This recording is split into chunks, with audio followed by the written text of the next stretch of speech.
They got Joe here with TBIInfinitey, and we got Chris Cologne with his Caardians. Caardians, yes. So this is my crazy guy from the back. Okay, so Caardian deck profile. Caardians are hilarious. That's the only way. Caardians are a weird deck. That's all I can say. I'll go through the stuff as it goes. But first things first. 4 belts. An actual item in Hero World. An actual item in Hero World that's not a Dark Hero or a sniper rifle. Why does that exist? Basically, main card of the deck. Also, and get this out the way right now, for the search card, they just all one thing. Like, they're 8 copies of the same card. They might as well be the same card. Main card of the deck, you're gonna need it. Only issue I have with it is life, but pretty much it just searches for every other Caardian in the world, and you get to transform into it. And because it goes back to your hand, you could basically just use it to utility as monsters, utility or transforms back as monsters. So, for example, we'll go into monsters before anything. But every card in the deck, every transform you get is decent as a transform and as a monster, so it's not bad. First thing you usually go into is Mode Armor, which I play 4 of. Mode Armor, on call you get a life, on call or transform you get a life, and it has pretty much a Cassiard's effect. Yeah, Cassiard. For dropping a Caardian. Best opening move you can get in the game because it pays for the 1 life anyway, so all you're paying is 2 gauge. Starting off with 6 defense means that you have at least more defense to work with when trying to defend first turn, and you can just counter that with Rush next turn. Pretty decent card overall. And speaking of Rush, Mode Speed. Rush! Crazy people. Mode Speed. Probably my favorite card of the deck, though not my buddy. Because gotta have the base form as buddy. Honestly speaking, if you weren't crazy, Type C would be the best buddy you could have. Because it is a double R that's $2. Yeah, and it's probably the card you're gonna be going to a lot more. Double teching item, amazing by in and of itself. And once it goes back to the hand for doing this, you can go into another Mode Speed, and then just call another one as a regular card, and it has move. So not only does it free 624 move. Free 6-4 move, so you just get a mover. So that also helps you in your craziness. It is an amazing card. Great card. Now onto Mr. Buddy, because I'm surprised the Buddy is last of the 3 here. Deity of Steel, Caardian. Honestly speaking, not exactly the best card. He is a very good card when you're trying to snipe out certain cards.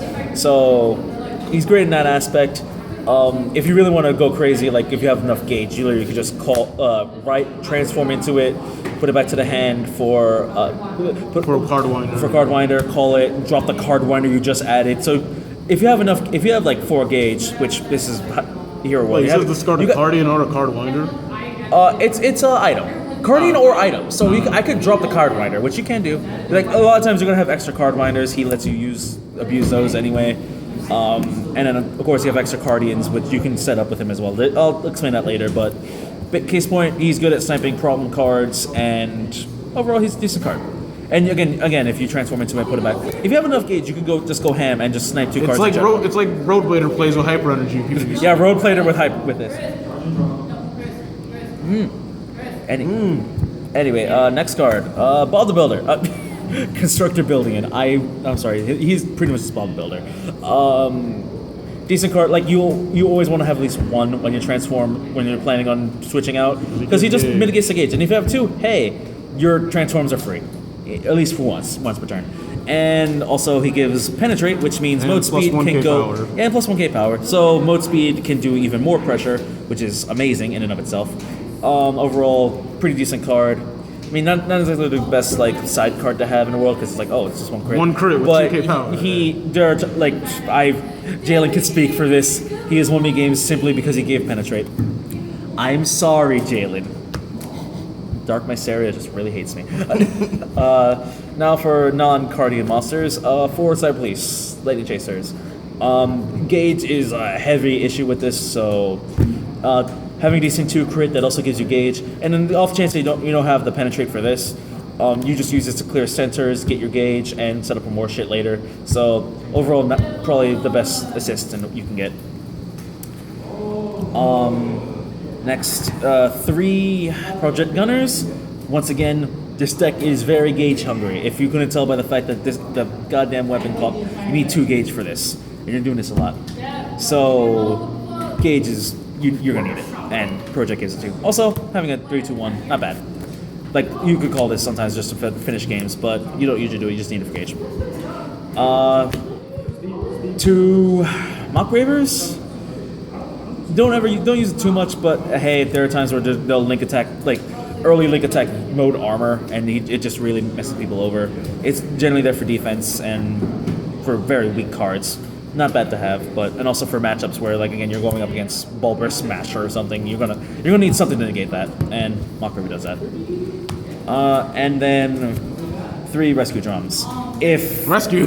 Rescue. Ela. Oh God, rescue. I'm so used to saying rescue because I've had rescue for too long. If this didn't double attack enough, hey, triple attack. Best way I could put it. And burn 1. And burn 1. Like pretty much these 2 are a match made in heaven. And God forbid you have Bob the Builder with it.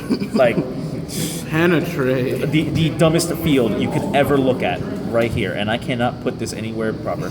You know what? This is all over the place. Anyway, that should do it for monsters. So for spells, very obvious for negates. Like, what do you want from me? Like that best protection you can get. Be careful. This deck is trash. And Devlon coming in for the murdering of my soul for hyper energies. Did I not mention that we need Gauge? We need Gauge. Hyper energy. Self-explanatory. 2 draw cards. I don't usually do it too much, and usually if you you'll deck thin enough where you'll see it eventually, and you just need it late game anyway. Pretty much by the time you hit 6 life, you're probably not living another turn, so you'll see it and it'll help you once. That's about it. Trust me, you don't need any more because you'll get stacked with these. Trust me. 3 Justice Will Prevail. I've already said that this is an amazing first play, and this just makes it even better. Just go really defensive. The other transform sets are not that bad, but these will save your life. Trust me. And of course, counterattack is always welcome. And the final card. Dabbing it up on him. Overdub. Wait. Caardian. Wait. That's not foil. What the fuck is wrong with you? I'm working on it. I'm gonna make this double rare. Watch. Like I already made these all like double rares. Might as well. Anyway, so Caardian overheat. An amazing impact in my opinion. I know it is reducible. However, the main reason why I am running like literally 4 of every Caardian is because you will very often get all 3 copies, and if not, just another version of the impact. And once you do that, you have 3 Gauge, burn for 5. That's half their health. And I've already told you that this deck can rush just as much with mode speed and all this. So being able to just burn for 5 off the 3 Gauge, just murder someone.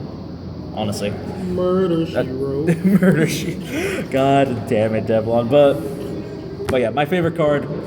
Don't always get it off when I do. I dab.